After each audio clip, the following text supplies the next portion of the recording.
broadly speaking, what's going to work? Well, I think... And what is working, perhaps more appropriately today? I think there are two ways that the average investor should think of investing.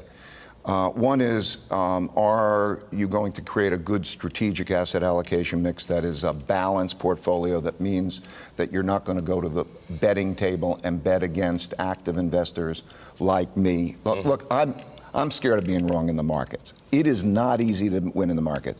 It is more difficult to win in the markets than to compete in the Olympics. Hang on a second.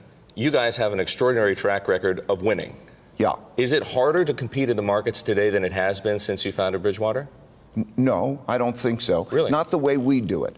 And the reason I'm saying not the way we do it is we don't take systematic biases. I think for a lot of people, they're systematically long everything, you know?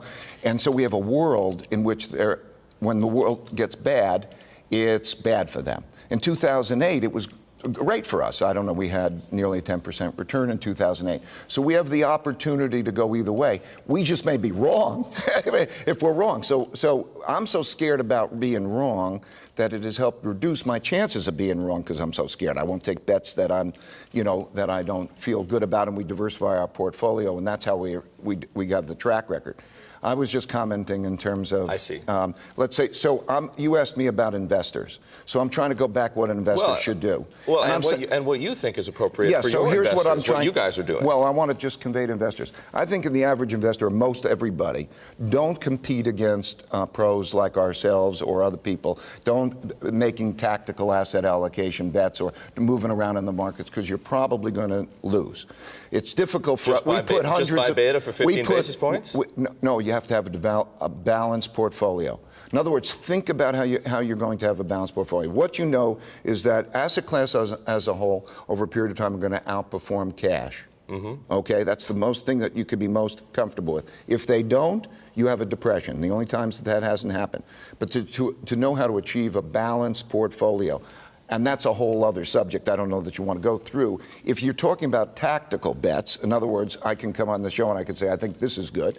But then what happens is if I come a month later and I then change my mind because something has happened, then I'm going to mislead people. So the tactical bets I don't think are going to be helpful. I would say that we're in an environment in which it's very important to have a well-diversified, and that'll include assets like, to some extent, maybe a little bit of gold in your portfolio. In other words, what could I tell investors? Try to achieve balance in various ways. That's a whole subject about how to do it. And also, I think that, gold, at 5% of your portfolio, 5 or 10% of your portfolio, under the circumstances, would be also a prudent thing to do. Prudence is the important thing to do. The reason I'm also referring to that is we have a situation where a debt is money. In other words, we have a fiat monetary system too. And so we're having problems as these central banks operate. And so think of it as another form of cash. And when cash now has 0 or 0% interest rates or less, think of it as one of those possibilities in terms of how do you create diversification.